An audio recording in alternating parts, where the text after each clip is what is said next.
മോഹൻലാലിനെ നായകനാക്കി ലിജോ ജോസ് പെല്ലിശ്ശേരി സംവിധാനം ചെയ്ത ചിത്രമാണ് മലൈക്കോട്ടെ വാലിബൻ. വലിയ പ്രതീക്ഷകളോടെ ഒരു പീരിയഡിക് ആക്ഷൻ ചിത്രമായാണ് ഇത് തിയേറ്ററുകളിൽ എത്തിയത്. എന്നാൽ പ്രേക്ഷകരെ സിനിമ സംതൃപ്തിപ്പെടുത്തിയില്ല എന്നാണ് റിപ്പോർട്ടുകൾ വ്യക്തമാക്കുന്നത്. സിനിമയിൽ അഭിനയിക്കാൻ തനിക്ക് അവസരം ലഭിച്ചിരുന്നുവെന്നും എന്നാൽ കഥാപാത്രത്തിന്റെ ഗെറ്റപ്പ് ഇഷ്ടപ്പെടാത്തതുകൊണ്ട് സിനിമ നിരസിക്കുകയായിരുന്നുവെന്നും പറയുകയാണ് നടൻ ജീവ. ഒരു തമിഴ് മാധ്യമത്തിന് നൽകിയ അഭിമുഖത്തിലായിരുന്നു ജീവയുടെ പ്രതികരണം.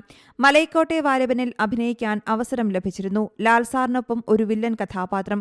പക്ഷേ അതിലെ ഗെറ്റപ്പ് എനിക്കിഷ്ടമായില്ല. അതുകൊണ്ട് ആ വേഷം ഞാൻ ചെയ്യുന്നില്ലെന്ന് ലിജോയോട് പറഞ്ഞു. നിരവധി സംവിധായകർ സിനിമയിലെ വേഷങ്ങൾക്ക് വേണ്ടി എന്നെ സമീപിച്ചു. പക്ഷേ പാതി മൊട്ട അടിച്ചുള്ള കഥാപാത്രം അല്ലെങ്കിൽ പാതി മീശയില്ലാത്ത കഥാപാത്രം എല്ലാം വരുമ്പോൾ ഞാൻ അഭിനയിക്കില്ലെന്ന് പറഞ്ഞിട്ടുണ്ട്. ഹിന്ദിയിലും നിരവധി ഓഫറുകൾ വന്നിരുന്നുവെന്നും ജീവ പറയുന്നു. 2024 ജനുവരി 25-നായിരുന്നു മലൈക്കോട്ടെ വാലിബൻ റിലീസ് ചെയ്തത്. PS റഫീഖാണ് ചിത്രത്തിന് തിരക്കഥയൊരുക്കിയത്. ചുരുളിക്ക് ശേഷം മധു നീലകണ്ഠൻ വീണ്ടും ലിജോയ്ക്ക് വേണ്ടി ക്യാമറ ചലിപ്പിച്ച ചിത്രം കൂടിയായിരുന്നു ഇത്. സൊനാലി കുൽക്കർണി, ഹരീഷ് പേരടി, ഡാനിഷ് സെയ്ദ്, മനോജ് മോസസ്, കഥാനന്ദി, മണികണ്ഠൻ ആചാര്യ തുടങ്ങിയ വൻ താരനിരയാണ് ചിത്രത്തിൽ അണിനിരന്നത്. News desk Zee Malayalam news. പുതിയ വാർത്തകളും വിശേഷങ്ങളും ഇനി വിരൽ തുമ്പിൽ. എല്ലാ ഡിജിറ്റൽ പ്ലാറ്റ്ഫോമുകളിലും ഇപ്പോൾ സീ മലയാളം ന്യൂസ് ലഭ്യം.